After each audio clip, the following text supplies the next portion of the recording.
Welcome back to TalkNorth.com. Thank you for listening. If you can, please download before you listen. It helps our business. I'd also like to thank our producer, Brandon Morton, and let you know if you'd like to sponsor this program or any of the programs on the network, you can reach me at jsouhan47@gmail.com.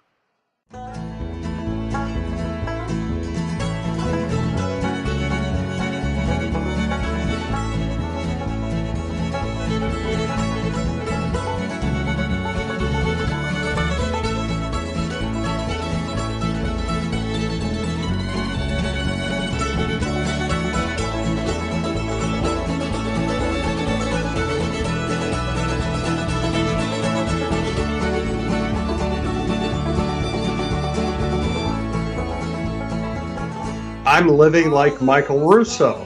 I'm wandering around a golf course on Long Island, just looking at the beautiful trees, contemplating my future. It's a cool, Michael, I'm sure that there are a lot of people who don't travel as much as we do who think of Long Island as like this suburb of New York that probably looks like New York. I mean, you could be in the middle of Canada or something. It's just, you're walking around this huge state park. It's beautiful. You don't see any houses. You don't see any buildings or skyscrapers. I tell you what, I love Bethpage Black. I love being on Long Island right now. Well, that's my hometown. That's why you like it. You feel comfortable there. I do. All my people. Of course, you don't feel comfortable anywhere, so I'm not sure that makes a lot of sense. No, that's a good point. What do you think so far of the tournament? I'm hoping somebody gives Koepka a run just to make it interesting. But he's a hockey guy.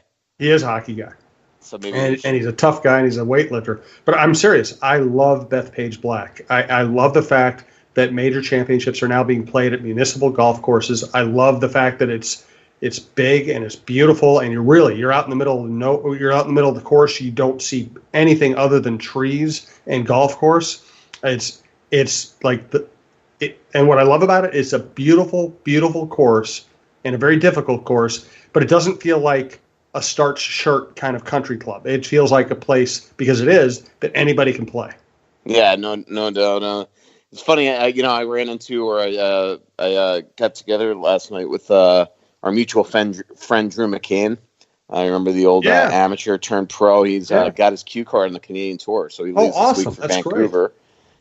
So I got together with him at his home course, Delwood, which I didn't realize how many courses in the Twin Cities right now are absolutely just shut down because of the winter kill and just how awful our winter was. And Delwood was absolutely gorgeous yesterday. But good luck to Drew, who leaves for Vancouver this weekend to begin his Canadian tour. He goes, I think, 13 different tournaments this summer.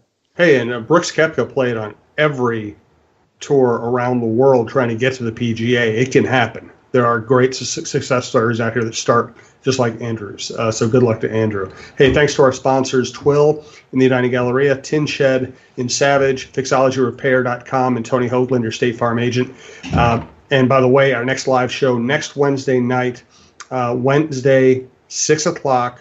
We're going to try to make this a long 6:15 at Tin Shed in Savage. Follow Tin Shed and Savage on Twitter. They have a new Twitter account, Tin Shed Savage, just like it sounds. You'll always be able to get updates on times and specials, all that kind of stuff. Check that out. But we're gonna experiment with the time. We're gonna try 6:15 next week. If that's a difficult time for people, we'll probably move it around. But we do want to get all of our regulars to be coming out to Tin Shed Savage.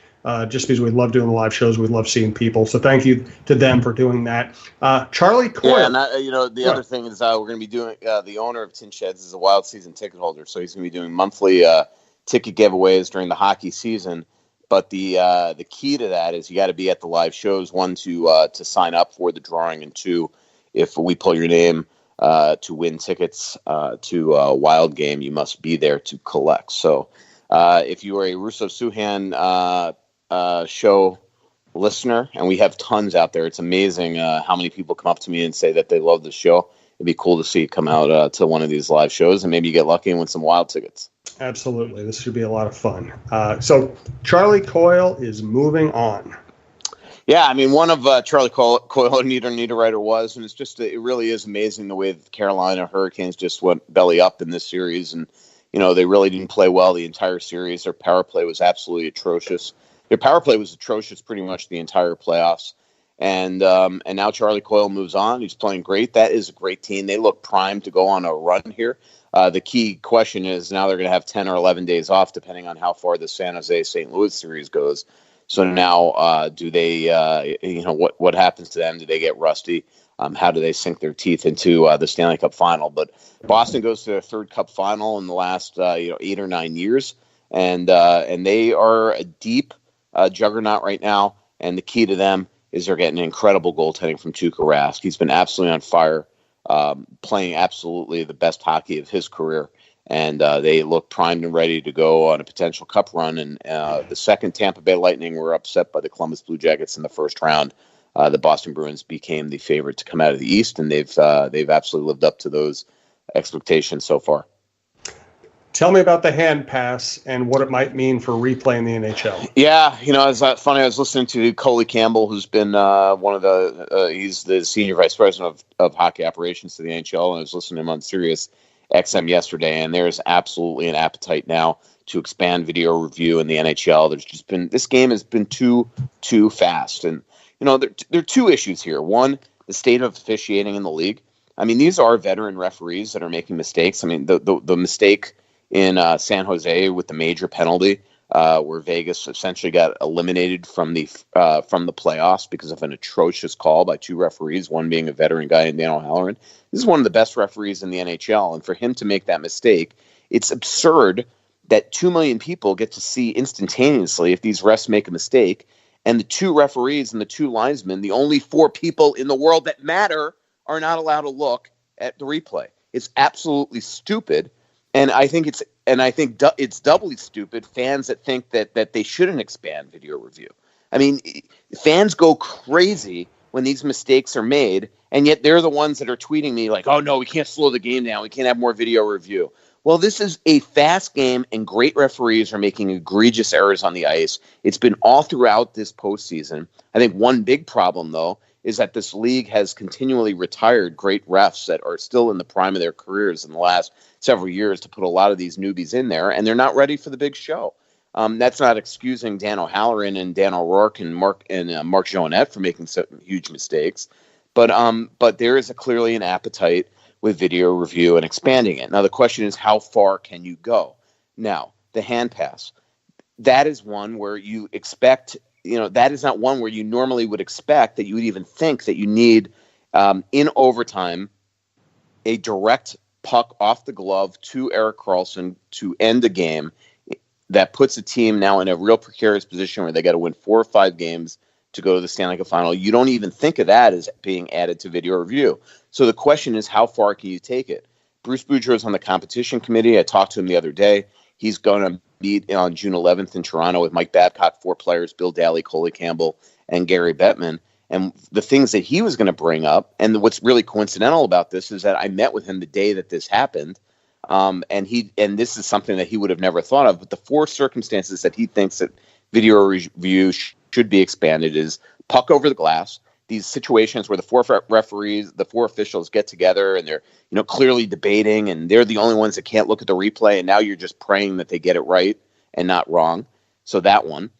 Whether or not a high stick is either a friendly fire, your own team, or an opponent. Puck off the netting that goes into that's immediately shot in the goal.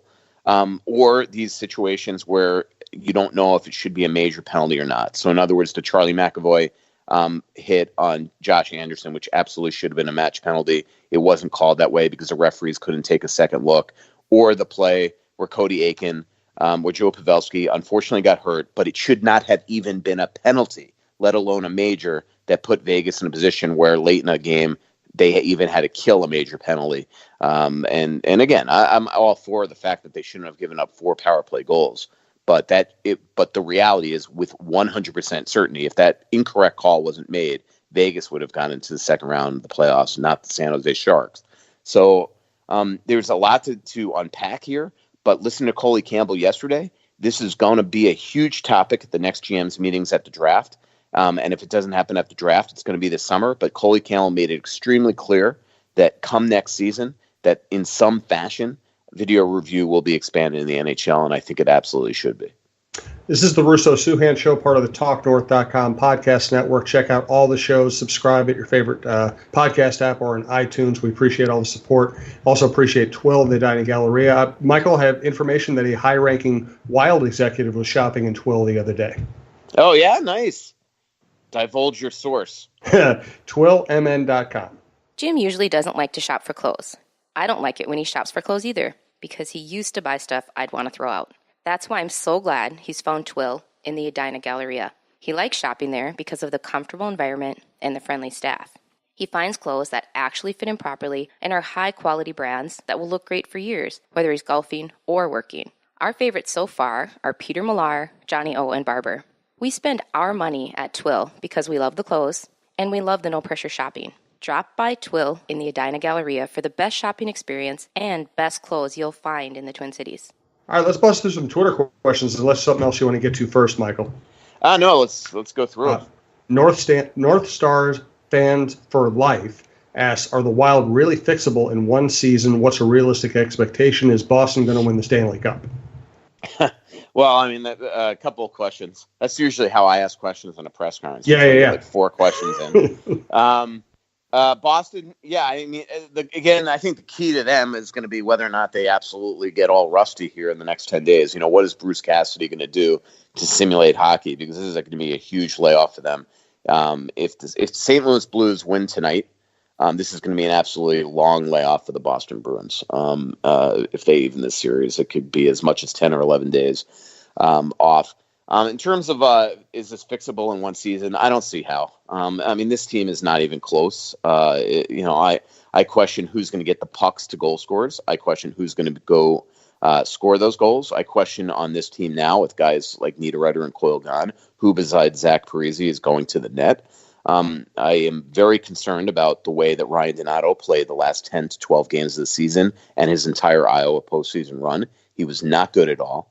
And so there's just a lot of issues here that suddenly Paul Fenton's going to have to address this summer.